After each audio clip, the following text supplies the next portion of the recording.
নিজের ঘরেই বিদ্যার কাছাকাছি এলো হৃদ। হ্যাঁ বন্ধুরা, এমনটাই দেখা যাবে। তাই সম্পূর্ণ জানতে ভিডিওটিতে লাইক দেওয়া, চ্যানেলটি সাবস্ক্রাইব করে দেখতে থাকুন। গল্পের শুরুতেই দেখা যাবে বিদ্যা হৃদকে বলে, আমার আসা উচিত হয়নি। এই বাড়িতে আসা আমার একদম উচিত হয়নি। আমি ভুল করে ফেলেছি। তখন হৃদ বলে, মানে কেন? তখন বিদ্যা বলে, আমার এখানে না অস্বস্তি লাগছে। আমি আমি একদম ঠিক কাজ করিনি। ভুল করে ফেলেছি। তখন হৃদ বলে, না বিদ্যা, তুমি কোনো ভুল করনি। তুমি যেটা করেছো একদম ঠিক কাজ করেছো। তোমাকে এখানে থেকেই লড়াইটা করতে হবে বিদ্যা। তখন বিদ্যা বলে, কিন্তু আমি কি করে করব লড়াইটা? আমি তো বুঝতে পারছি না। তখন হৃদ বলে, আমি আছি তো তোমার পাশে। আমি তোমার পাশে আছি। তখন বিদ্যা বলে, হ্যাঁ আমি এখানে থাকবো ঠিক আছে। কিন্তু আমি প্রফেসর বিবি হিসেবেই থাকবো। BCCI college. আমি কিন্তু অন্য কোনো পরিচয় এখানে থাকতে পারবো না। তখন হৃদ বলে, আমি জানি। আমি এটাই চাই যে তুমি জিতো। তুমি হেরে যাও এটা আমি চাই না। তোমাকে আমি জেতাতেই চাই। তখনই, তখনই বিদ্যা বলে, ঠিক আছে, পাশে থাকুন। কিন্তু কোনো অ্যাডভান্টেজ নেওয়ার একদম চেষ্টা করবেন না। তখন হৃদ বলে, না, নেব না। নেব না কোনো অ্যাডভান্টেজ। তারপরে সেখান থেকে হৃদ চলে যায়। ওইদিকে, ওইদিকে বিদ্যাকে ফোন করে ফাগুন। আর ফোন করেই বলে, কি ঢুকে গেলি তো ওই বাড়িতে? চ্যাটার্জি বাড়ির বউ হয়ে ঢুকে গেছিস? ওই বাড়িতে আমার ঢোকার কথা ছিল। ওই বাড়ির বউ হওয়ার কথা ছিল আমার।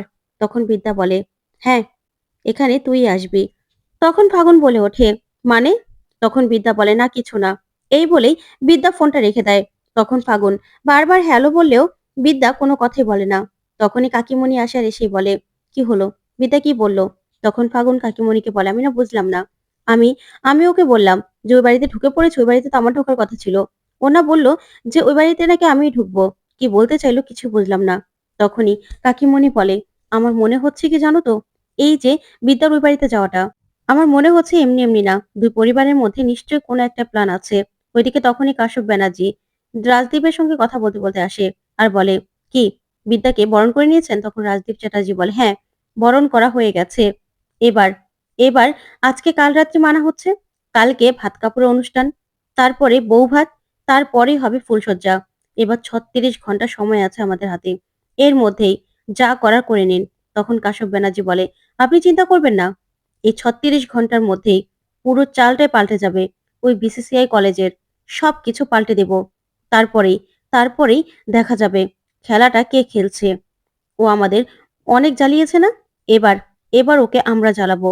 তখন তো ফাগুন এই কথা শুনে তাকিয়ে থাকে ওর বাবার দিকে।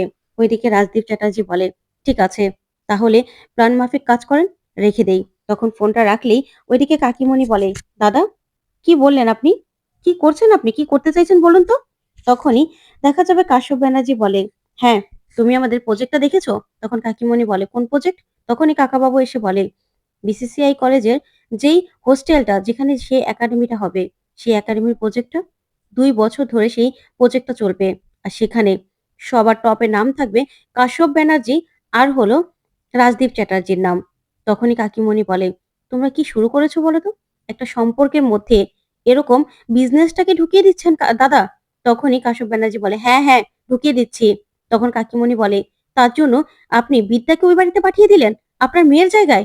তখন কাশ্যপ ব্যানার্জি বলে, হ্যাঁ, পাঠিয়ে দিয়েছি। কারণ বিজনেসটা না আমি সবার থেকে ভালো বুঝি। তাই পাঠিয়ে দিয়েছি ৩৬ ঘন্টার জন্য।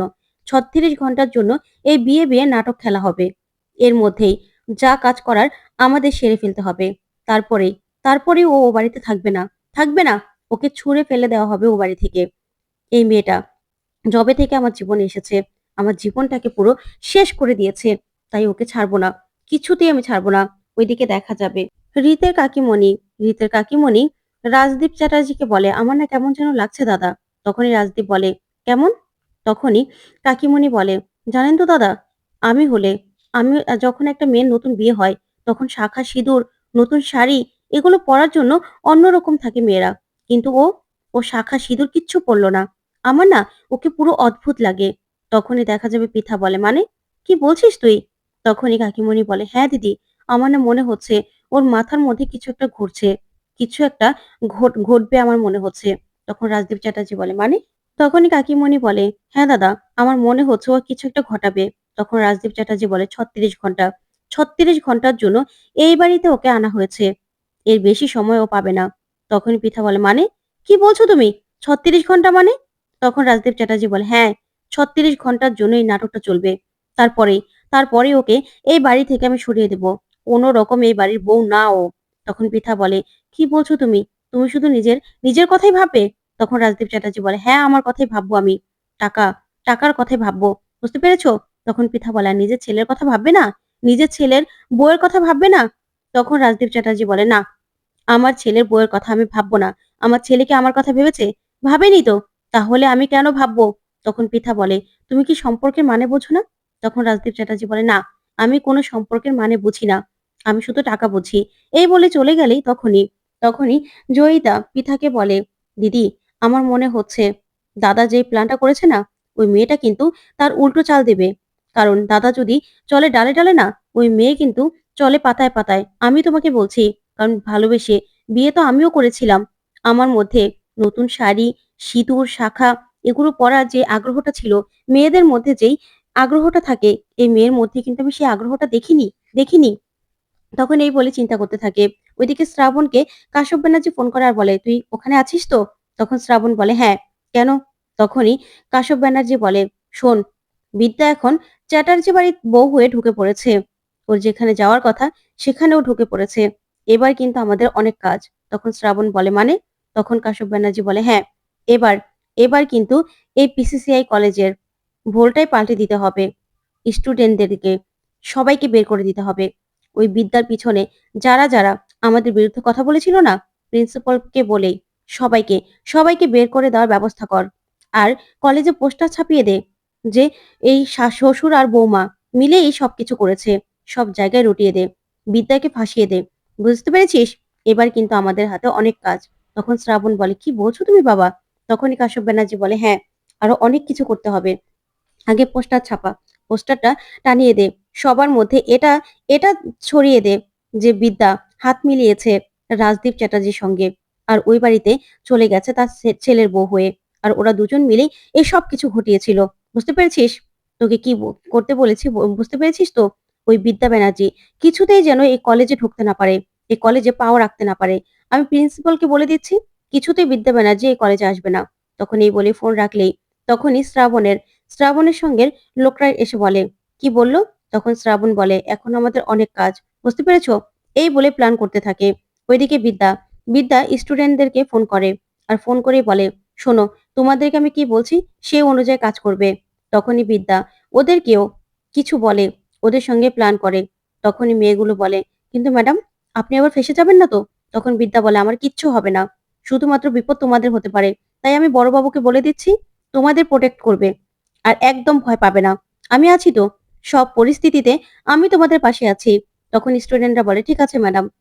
তখন বিদ্যা বলে, আমি রাজদীপ চ্যাটার্জির বাড়িতে আছি। তোমরা চিন্তা করো না। সবকিছু আমি সামলে নেব। তখন মেয়েগুলো বলে, ঠিক আছে ম্যাডাম, আপনি না একটু সাবধানে থাকবেন। তখন বিদ্যা বলে, ঠিক আছে, তোমরাও সাবধানে থেকো। তখন বিদ্যা একা একা বলে, আপনি যখনই আমাকে এই বাড়িতে নিয়ে আসতে বলেছেন না, তখনই আমি বুঝতে পেরেছিলাম রাজদীপ চ্যাটার্জি, আপনার প্ল্যানটা কি। আপনি না খুব কাঁচা কাজ করে ফেলেছেন আমাকে এই বাড়িতে ঢুকিয়ে। আমিও প্রফেসর বিদ্যা ব্যানার্জি যেমন বিনা হাতে ধরতে পারি, বইও ধরতে পারি, তেমন কিন্তু ব্যাটটাও আমার হাতে থাকে। আপনি ভুলে গেছিলেন রাজদীপ চ্যাটার্জি। তখনই সেখানে রিত চলে আসে কফি নিয়ে।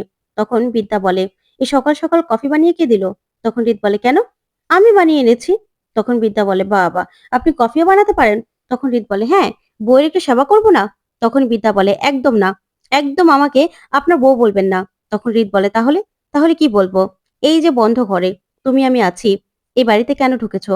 বলো তো কেন ঢুকেছো? তখন বিদ্যা বলে, একদম বাজে কথা বলার চেষ্টা করবেন না। শুনুন, পাশের রুমে গিয়ে লক্ষ্মী ছেলের মতো মায়ের আঁচল ধরে 2 ঘন্টা ঘুমিয়ে নেন দেখি, যান। তখন তখন রিত বলে, না, আমি প্রেম করব, এখন প্রেম করব। তখন বিদ্যা বলে, এই প্রেম টেম না আমার মোটেও পোষায় না। তখন রিত বলে, কিন্তু আমার যে প্রেম করতে খুব ইচ্ছে করছে। তখন বিদ্যা বলে, এই গরম কফিটা না একদম শরীরে ঢেলে দেবো। তখন রিত বলে, না না না, আমি যাচ্ছি। তারপর রিত বলে, শোনো, বাবা যখন বের হবে না, তখন আমি তোমাকে বলে দেব। কাগজপত্রগুলো কোথায় রাখা থাকে তাও তোমাকে বলে দেব। আমি চাই তুমি জিতে যাও। তুমি জিতো। তখন বিদ্যা বলে, আমি জিতবো আমি। তারপরেই সেখান থেকে রিত চলে যায়। আর তখনই রাজদীপ চ্যাটার্জি বিদ্যার সঙ্গে দেখা করতে আসে আর বলে, আসবো? তখন বিদ্যা বলে, আপনার কোনো পারমিশনের দরকার নেই। আসুন, আপনার জন্যই তো অপেক্ষা করছিলাম। তখন রাজদীপ চ্যাটার্জি বলে, তুমি অবাক হয়েছো, তাই না? তোমাকে এই বাড়িতে আমি বরণ করে ঘরে তুলতে বলেছি, তুমি অবাক হয়েছো? তখন বিদ্যা বলে, না, আমি মোটেও অবাক হইনি। আমি কেন অবাক হব? আমি তো জানতাম যে আপনি এটাই করবেন। তখন রাজদীপ চ্যাটার্জি বলে, মানে? তখন বিদ্যা বলে, হ্যাঁ, আমি জানতাম তো। তারপর রাজদীপ চ্যাটার্জি বলে, তোমরা বাইরে আছো, তুমি বাড়ির বউ, আমার ছেলের ভালোবাসা, তার জন্যই তো আমি আসতে বলেছি। তখন বিদ্যা বলে, তাই নাকি? তখন রাজদীপ চ্যাটার্জি বলে, হ্যাঁ, তোমাকে বরণ করে ঘরে তোলা হলো। কালকে ভাত কাপড় অনুষ্ঠান করা হবে। তখন বিদ্যা বলে, ভাত কাপড়ের দায়িত্বটা কে নেবে, আপনি? তখন রাজদীপ বলে, হ্যাঁ, আমি। তখন বিদ্যা বলে, ও আচ্ছা, তার মানে আপনি আমাকে রান্না করে খাওয়াবেন, তাই তো? তখনই রাজদীপ চ্যাটার্জি বলে, মানে? এটা কেমন কথা বলছো? তখন বিদ্যা বলে, হ্যাঁ, আপনি আপনি আমার জন্য রান্না করে প্লেট সাজিয়ে তারপরেই আমার ভাত কাপড়ের দায়িত্ব নেবেন না? আমি তো সেটাই চাই। আর শত হলেও আপনি আমার শ্বশুর মশাই। তখন রাজদীপ চ্যাটার্জি বলে, তুমি কি আমার সঙ্গে মজা করছো? তখন বিদ্যা বলে, না, না, শেয়ানে শেয়ানে শেয়ানে শেয়ানে কোলাকুলি হচ্ছে, আপনি বুঝতে পারছেন না? তখন এই কথা শুনে রাজদীপ চ্যাটার্জি চমকে যায়। তখন বিদ্যা বলে, ভাত কাপড়, ফুলসজ্জা এগুলোতে ৩৬ ঘন্টা সময় পেয়ে যাবেন, তাই তো? তখন রাজদীপ চ্যাটার্জি বলে, মানে? তখন বিদ্যা বলে, না, না, তেমন কিছুই না। আপনি বরং এখানে এত কথা না বলে না কাশ্যপ ব্যানার্জিকে একটা ফোন করে নেন। তখনই তখন রাজদীপ বলে, মানে? কেন? কাশ্যপ ব্যানার্জিকে কেন ফোন করব? তখন বিদ্যা বলে, ওমা, তাদেরকে নেমন্ত্রণ করবেন না? বাড়িতে তো খাওয়া-দাওয়া হবে, পার্টি হবে, অনুষ্ঠান হবে। তাহলে তাদেরকে বলবেন না? তখন রাজদীপ চ্যাটার্জি বলে, হ্যাঁ, হ্যাঁ, বলব তো। আর শোনো, তুমি না চুপচাপ প্রফেসর বিবি না হয়ে বাড়ির বউ হয়ে সংসার করো। তখন বিদ্যা বলে, হ্যাঁ, করব তো, সব করব। শুধু ৩৬ ঘন্টা কেটে যাক। ৩৬ ঘন্টা আপনার কাছে খুব মূল্যবান, তাই না? তখন রাজদীপ চ্যাটার্জি এই কথা শুনে ভয় পেয়ে যায়। তখন বিদ্যা বলে, হ্যাঁ, ঘাবড়াবেন না, আপনি আমার শ্বশুর মশাই। তো বন্ধুরা, কেমন লাগলো আজকের আপডেট কমেন্ট করে জানাতে ভুলবেন না। ধন্যবাদ।